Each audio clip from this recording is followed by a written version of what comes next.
I am a vegan. Now, I was a vegetarian for 7 years, but recently I became completely vegan, and I feel its effect on my spiritual well-being. I feel less agitated.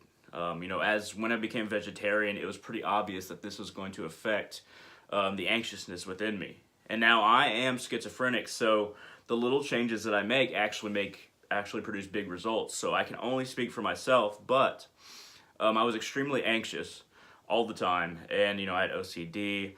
I didn't have a direction to my feelings; they were up and down. But when I became vegetarian, over 7 years ago, I soon found that I felt better as a person. I felt better as a being physically, emotionally, mentally, and it eventually affected me spiritually to where I could connect to higher powers better, different gods, spirits, and the source, the spirit beyond creation. I felt that all these connections enhanced when I became vegetarian, and now over the years I've continued walking my spiritual path, and I recently became vegan, and the increase is even more so, even to a greater magnitude.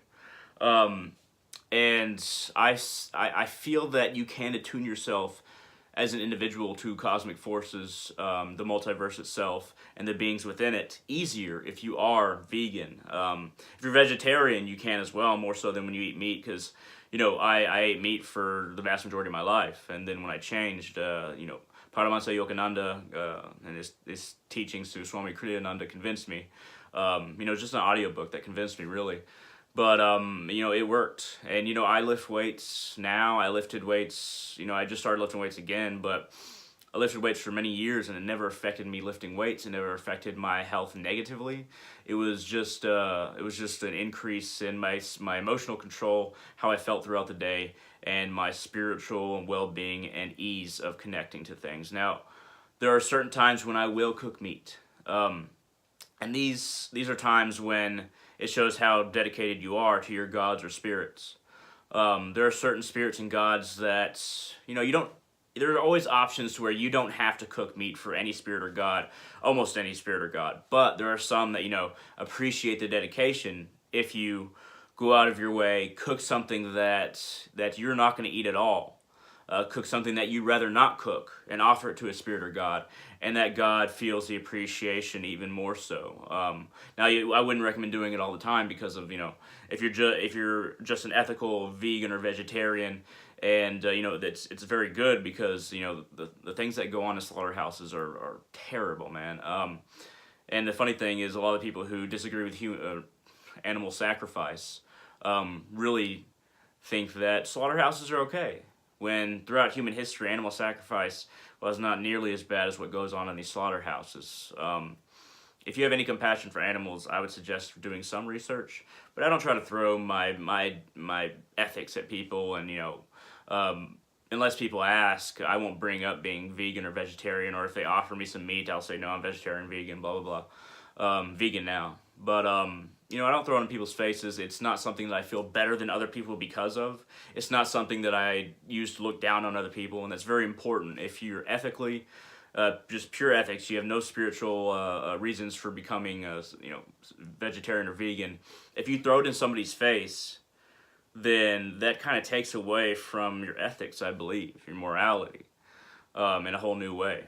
Now, getting back to offering meat to gods or spirits. Now, I cooked some steak wrapped in bacon, a little filet earlier for Aries, which I've been working with Aries. Aries is not one of my main patrons. The Divine Mother Kali Ma and Odin, Al-Fadir Werewolf, are my main patrons. But Odin led me to Aries, and I've been working with him, trying to increase my strength in ways that I wasn't strong before, not just physically, but on a number of levels. And I felt it was necessary to offer some more than what I've been offering, than how I've been working with them. So I cooked up that steak, that filet with some bacon wrapped around it, and I cooked it how I used to like it. Plus, I added onion and barley, which you'll find those things often added in the Iliad, and of course also in Xenophon's work, The March of the 10,000. Those are two those aren't the two sources only for working with Greek gods, but I found that there's a lot of information in them that really helps look at those gods from a perspective that was closer to when they were worked with mainly. And, you know, the gods and spirits that we know and love are coming back because this is an ascending age, despite what people believe, despite what many Christians or people of the Abrahamic faith believe. We're not descending and the world's gonna end soon. We are actually in an ascending age. So, getting back to the topic, when I was cooking this meat, adding the onion and barley, it's been so long, it didn't even really spark my taste buds. I mean, I have no relationship to eating something like meat anymore, but there was a part of me that was like, ugh, should I really be doing this? Because I'm supporting the slaughterhouses and slightly, and I'm also cooking something that I would never eat. And that's when I came to the main point that I always come back to, is that very rare circumstances you can cook meat as a vegan or vegetarian. If you're starving, for instance, that's the main circumstance. If you have nothing else to eat, yes. If you have some health issues where you really do have to maybe eat fish, there's certain people who might need to eat fish if they've eaten meat their entire lives, and then, in the latter parts of their lives, they just decide to stop eating meat. They might need a little fish every now and then, a little bit of lamb, something, something light, something easy, but something that still satisfies their body's addiction to meat, basically.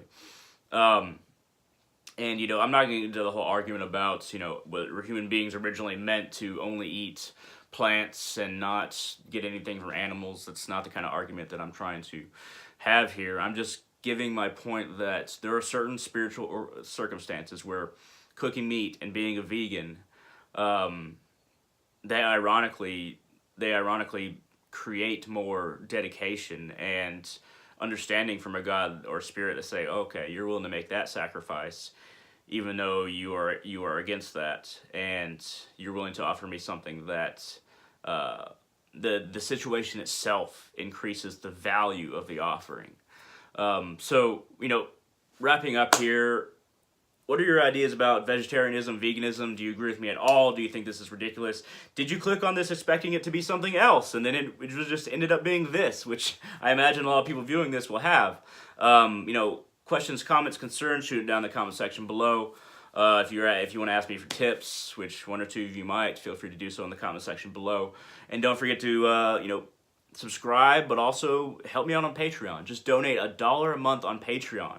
That goes a long way to helping to support the work that I do in my channel. This is a very casual video, but there are other videos that go into vaster topics and I put a lot more effort into. This is a very casual video because, I'm still in the throes of working with this God right now. So I just wanted to make a quick video and, just something to kind of like show this idea and see your thoughts about it, and perhaps give support to people out there who didn't know if they could do this, if they're vegan or vegetarian, but do work with the gods and spirits. So just donating $1 a month on Patreon will help support my work, and I will greatly appreciate it. Every now and then I do share something on Patreon that I don't share other places, so feel free to do that. But hey, thank you very much for watching, and hope all of you find yourselves and have a great day.